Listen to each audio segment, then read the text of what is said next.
दोस्तों राम राम शाम मैं थाको दोस्त थाको बाले थाको मित्र हुकुम सिंह। इस समय हम इस बेसकीमती जमीन पर है जो पेट्रोल पंप के ठीक सामने गुमसगर सर्किल पर।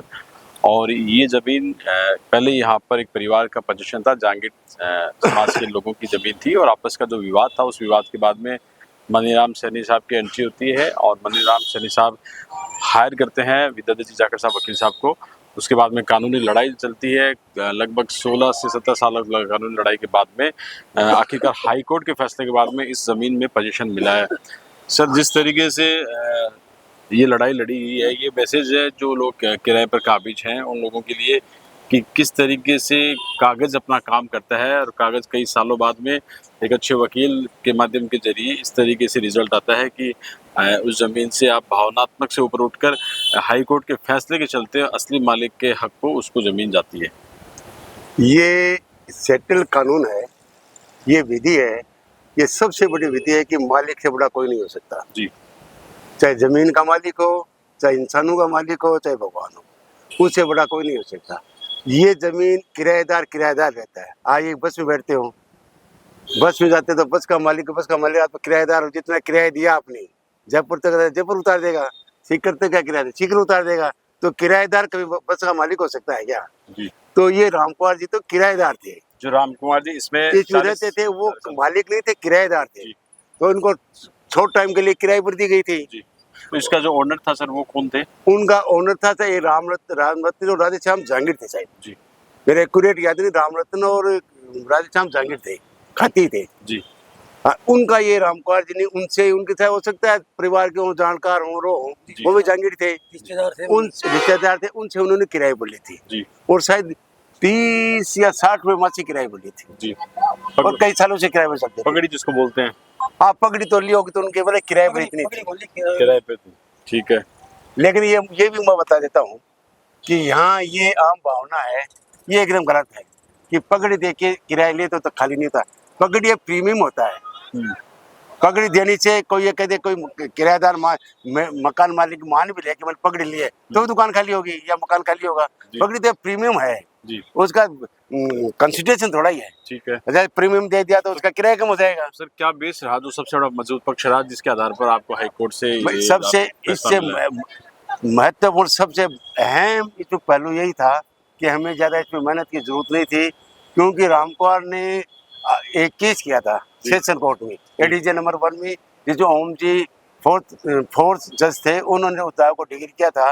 रामकुमार ने खुद नहीं एडमिट किया था, खुद नहीं माना था इस जमीन का मैं किराएदार हूँ और ये रतन वगैरह ये मेरे मालिक है, इसलिए मेरे को कानून के अनुसार ही खाली करवाई, कानून को हाथ में जबरदस्ती खाली नहीं कराई। पर वो उसका दावा डिग्री हो गया था, तो कोर्ट ने ये फैसला दे दिया था कि रामकुमार किराएदार है और ये एडमिट भी किया था। ये एडमिट था, फैसला था, डिग्री दी है। ये एडमिट उन्होंने किया तो उनको जो एडवाइस देने वाले जो भी उनके लॉयर होंगे कहीं ना कहीं ये मिस्टेक मान सकते हैं कि इसमें लापरवाही या कहीं ना कहीं इसको कानूनी रूप से इसको सही तरीके से नहीं हैंडल कर पाए। अब तो निश्चित रूप से वो मानते हैं कि हमने ये दावा किया वो गलत किया, वो नहीं करना चाहिए था।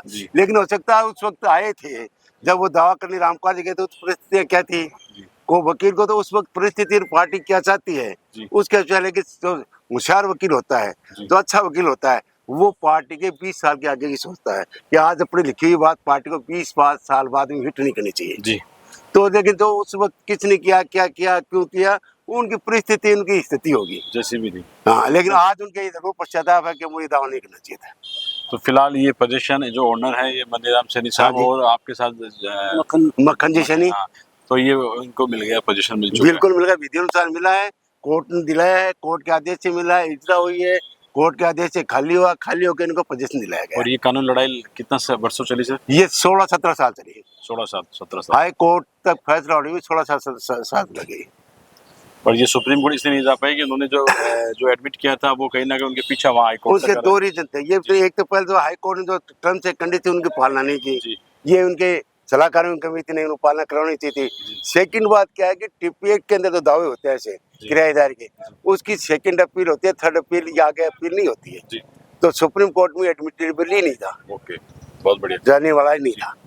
तो ये विदादाजी जाखड़ साहब हैं जो मनीराम सैनी मक्खन सैनी के वकील हैं, और जो ये आप देख पा रहे हैं ये लैंड जो इन्होंने 17 साल कानूनी लड़ाई लड़ने के बाद में इसको खाली कराया, जिसकी चर्चा है नौलगढ़ में, क्योंकि नौलगढ़ में बहुत ऐसी लैंड है जो किराएदार के रूप में लोग रह रहे हैं। आने वाले दिनों में और बेहतरीन वकीलों के बीच में इस तरीके से कानूनी लड़ाई चलती रहेगी, जिसका क्या क्या परिणाम आएगा वो रोचक रहेगा। फिलहाल इस जगह को लेकर चर्चा है, ये आप लोगों ने देखा। और जो जहांगीर परिवार था उनके प्रति हमारी हमदर्दी जरूर है, लेकिन देश में सबसे बड़ी न्यायपालिका उसकी व्यवस्था है, उसके अंतर्गत हाई कोर्ट के आदेश के बाद में वो लैंड खाली हो चुकी है। धन्यवाद। एक मैं और बता दें, एक यहाँ दुकान और भी खाली हुई है जो यहाँ कल्याण जी के मंदिर के सामने खाली हुई है, वो भी खातियों की दुकान थी जी, और उसमें किराएदार थे वो गुजर थे जी। उन खातियों के सीताराम खाते होना चाहिए शायद, उनके वकील थे शिव कुमार जी बंका जी। और जो गुजर थे उनके वकील थे पहले हरफुल जी थे। हरफुल जी सुहाग होने के बाद उनका पोता दीपेंद्र जाकर रहा है और वो दुकान भी खाली हुई है। वो उसके जो दुकान के जो किराएदार थे उनका लड़का मेरा असिस्टेंट था जी।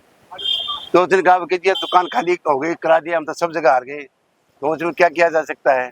ये एक वकीलों की कमी होती है, वकील रात को दिन नहीं कर सकता, लेकिन वकील की होशियारी हमेशा काम आती है। इसमें इसलिए बता रहा हूँ, तो जिस वकील ने दावा लिखा था उसने दावा ढंग से नहीं लिखा। उस दुकान पर एक चौबारा था, उस चौबारे की सीढ़ियाँ भी दुकान के अंदर से अलग से थी, बाहर से थी लेकिन दुकान के बराबर से थी। तो मैंने उसके अंदर एक विधि का जो एक फंदा होता है वो फंसा दिया। मैंने कहा इस दावे में दुकान खाली कराने का फैसला है, और दावा बात पेश किया वो भी दुकान खाली कराने का था, लेकिन दुकान अलग है और चौबारे की आइडेंटिटी अलग है, दोनों ये अलग अलग यूनिट है। ये सीढ़ियाँ ऊपर से अलग जाती हैं, दुकान का गेट अलग है, इसका गेट अलग है, इसलिए दुकान ही खाली करा सकते हो, चौबारा खाली नहीं करा सकते। दोनों काम तो दोनों का क्या था, तो दुकान के ऊपर होने से क्या हुआ, 3 मंजिला मकान तो नीचे वाले खाली 3 मंजिल हो जाएगी खाली, तो चौबारा उन्हीं के पास में है। वो चौबारा आज भी नहीं करवाई, वो फासट मैंने फंसाई थी, अच्छी बात है, बहुत कानूनी फासट फंसाई थी, वो पहले वकील नहीं था उसमें। तो ये एग्जाम्पल है कि किस तरीके से कानून की बारीकियों को बारीकी से जानने का और बारीकी का इस्तेमाल अपने क्लाइंट के लिए करना, और ये क्लाइंट को जब विक्टिम मिलती है तो इस तरह की खबरें ये वकील की धन्यवाद। ये वकील की